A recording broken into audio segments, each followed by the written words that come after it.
For Colin, and if you're watching on Fox Sports 1, that is, in fact, the Steelers' all-time sacks leader, two-time All-Pro, James Harrison, joining me as we're almost to the eve of the last football weekend of the season, of the regular season, Week 17 in the National Football League. Let's start by talking about the Steelers, okay? Steelers got to win, need the Ravens to lose. This is a Steelers team that, you know, all of a sudden kind of bowed up against the Patriots and showed what they can do. But the losses to Oakland and the loss to Denver may end up coming back to bite them. What's your assessment of, if they get into the playoffs, how good they actually are?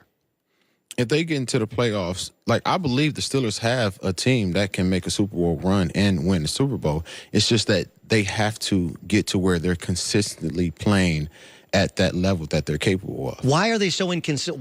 How? Look, I know Ben was hurt against the Raiders, and I know it's kind of a fluky play with how they lost the Broncos, but those games shouldn't be close, right? And look, they're a couple calls away from beating the Saints, but the Saints game, you can lose that game, still win your division, win the playoffs. Why do they seem to play up and down to the level of competition? That I don't know. Even, you know, when I was there, we had times where we lost to, you know, sub 500 teams. It's just, I don't know what it is. Whether you get more relaxed.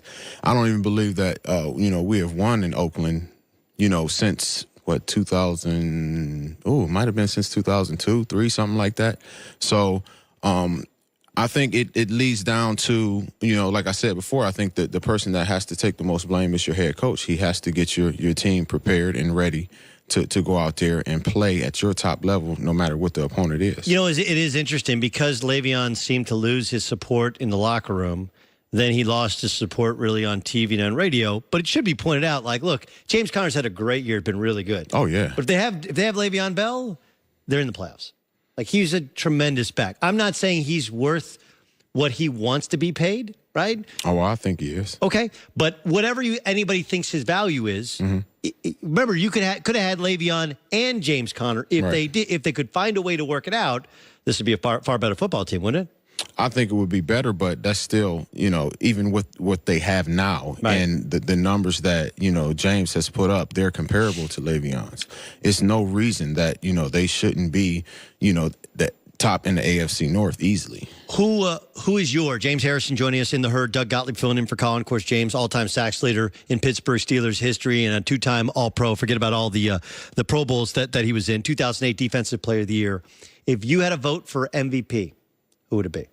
You know what? I was fighting the whole time yesterday, and I'm like, it's Breeze, you know, and I went back home. I went back to my room, and I started looking at, you know, how you get the little 10 and 12-minute, you know, 15-minute breakdowns of highlights of all games. So I started looking at Mahomes, and I started looking at Breeze's, and I done switched trains. I'm with Mahomes. I mean, once you look at what he's doing, the big plays that he's made, the numbers that he's putting up, even in their losses, you know, 37.5 points, 37.5 points a game in their losses. Yeah. So, I mean, he's 16, you know, touchdowns more than Breeze, almost a little over 1,000 yards. It's, you know, or close to 1,000. So I can't deny it anymore. I have to give it to him. I'm with it. The guy with the biggest bullseye on his chest this weekend is Kirk Cousins. Got the Bears coming in to their place. Bears do have something to play for, but not a ton to play for. Vikings have everything to play for. Do you think Kirk Cousins gets the job done? No. How come? I haven't seen him get the job done in any big games his whole career, so I don't think he's going to get it done now. And from what the Bears say, they're playing to win. You know, he's not going to pull anybody, and they have a good defense, they have a good offense, and I just haven't seen Kirk Cousins go out there and do the job for the money that he's being paid. If he does do the job, does that change some of the? No, he's still got to get into the playoffs and win a game. James Harrison joining us here in the herd. You played for the Patriots last, right? That was the last your last go round. Did you think Gronk? We're trying to figure out who's aged more. Like, is Is Brady hurting Gronk? From what I've seen this year of Gronk and what I saw last year actually being there, Gronk, it's two totally different players. Why do you think that? Is that age? Is it injury? What is it? I believe it's injury. I believe it's from his back surgeries, to be honest with you, because I had that same back surgery. And the running and the way he's moving now is how I moved when I first came back within those first like 6 to 8 months. It is like grinding. Every movement hurts. Like when you hit the ground, you're trying to brace yourself for the hit of coming to the ground. Getting up, you're getting up slower because you're like, I felt that, but you're trying not to show it. So you're getting up slower. You're rolling over the two knees just to stand up on one foot. It's things like that, you know. Okay, but then afterwards, you came back and you got better. Like, you worked through it. I mean, like, look, obviously your videos go down in infamy as the most impressive displays of strength for an NFL player that anyone has ever seen. So it is something that if he had the work ethic, if he wants to work through the pain, he can. It's not even the work. You have to get the body work, the treatment. Like, I spent a whole lot of money. I mean, a whole lot of time on the treatment and care for my body, and especially my back after my surgery. Even after my surgery, you know, my therapy I didn't do with my actual training staff. I did with my own people, because at that time they ended up locking us out. And to be honest with you, I feel like that was probably one of the better things that happened to me, because I was going at my own pace, at a pace that they felt was necessary, and I wasn't trying to be sped back to get to playing, you know, a game or getting back to, you know, being able to play at the start of the season or whatever it may be. I went at a pace that was comfortable for me. And even at that pace, you know, 6 months later, when I was able to go and participate, I mean, I was still feeling the pains of just normal aches and pains just from coming back to playing football and getting that contact. And now you have where he's having, you know, issues here, where he's out here for his back, he's out there for his back. So that could be a flare up of what is, you know, there. It could be doing the same thing it did before he ended up having to have the surgery again. And right now, I think he's just fighting through that and doing the best that he can. Yeah, but I think, and you might be underselling your own work ethic and dedication there. Like, right? Like, yes, you got the body work, but you were willing to go through it, right? Whereas there's a thought that Gronk, like, look, Gronk wants to go into entertainment, whether he wants to go into wrestling or acting, he has other things. Like, it takes a lot to put your body through that, to fix it to where you can get somewhere back to where you were. And I don't think anyone, I don't really know. I don't think anybody really knows if he wants to do that in the offseason. Is that a fair way to look at it? I mean, you could say that. Like I said, I can't read his mind, so I haven't talked to him in detail about, you know, that situation, but you could say that. James Harrison joining us here in the Herd. I'm Doug Gottlieb filling in for Colin. Aaron Donald has a chance to break Michael Strahan's record, and it's obviously different, right? Like, Strahan's on the outside, Donald's on the inside.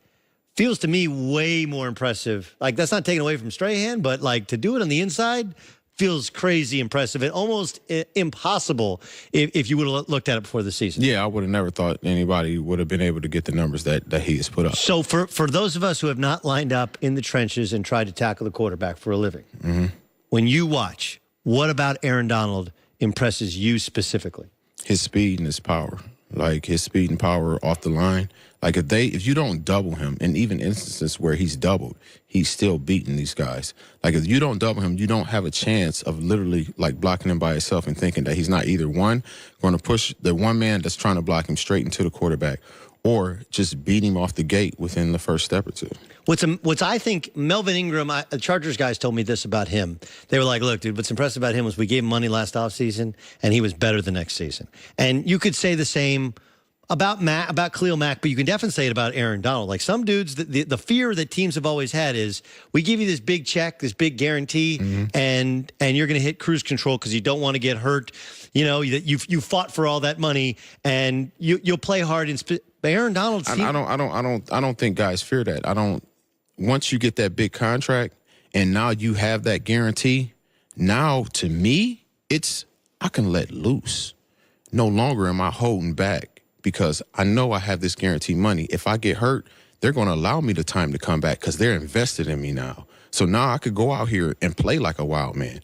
That was how I looked at things. No, it's interesting. I was thinking it might be positionally dependent, right? Because look, OBJ signs this huge deal, and maybe that's why they're letting him take his time and come back from the thigh. But they seem to be outwardly frustrated that here's a guy who, He had 3 months of good behavior. We gave him a big deal, and he doesn't go after a ball on a kickoff, and then suddenly he's too banged up to play at the end of the season and finish up strong. Whereas it seems like when you give it to a linebacker or a defensive lineman, those guys do perform as well or better after they get the check, as opposed to some maybe skill position guys. Some, not all, Gurley hasn't, but some will take more plays off or even games off in terms of protecting their body. No, I would disagree with you on that.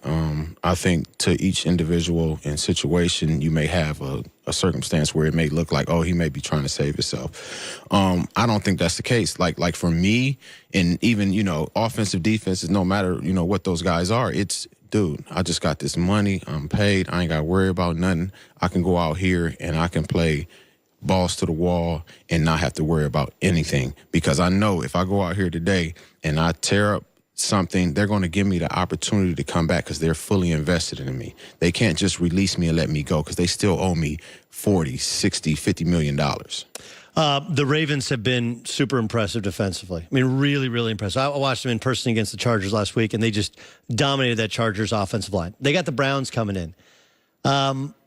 Baker hasn't talked any trash to the Ravens. It was only to Hugh and people's reaction to how he's handled himself.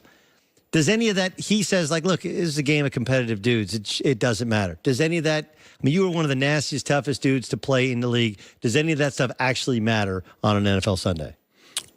Like you said, he only did it to Hugh. So if I'm a guy that's, I'm a Hugh fan, I play for him, I represent the Bengals, I would be one of those guys that's like, if I get a chance, I'm going to go ahead and give him everything I got and let him know that you go chill or you go get punished every game, every play, every time I step on the field. But I don't, like I said, I don't have like if he's my quarterback, yeah, and he's doing that, like I'm riding with him. Like he confident, he cocky with it. Like it, especially with them, it's giving them a different feel. They're playing a different way. Yeah, it fits the Browns because the Browns have been the butt of every punchline for the last couple of years, winning only one game in 2 years. That's what I said yesterday, which is like, look, it might not work in New England, it might not work in other places, but considering it's the Browns and the fact that he's playing well, it does in fact work. Yeah. James Harrison. James, have a happy new year. Thanks so much for joining us. Of course, the all-time sacks leader in Steelers history, the two-time All-Pro. You can see him on Speak for Yourself, upcoming on Fox Sports 1. Let's get to Ryan Music with the news. No. Turn on the news. This is the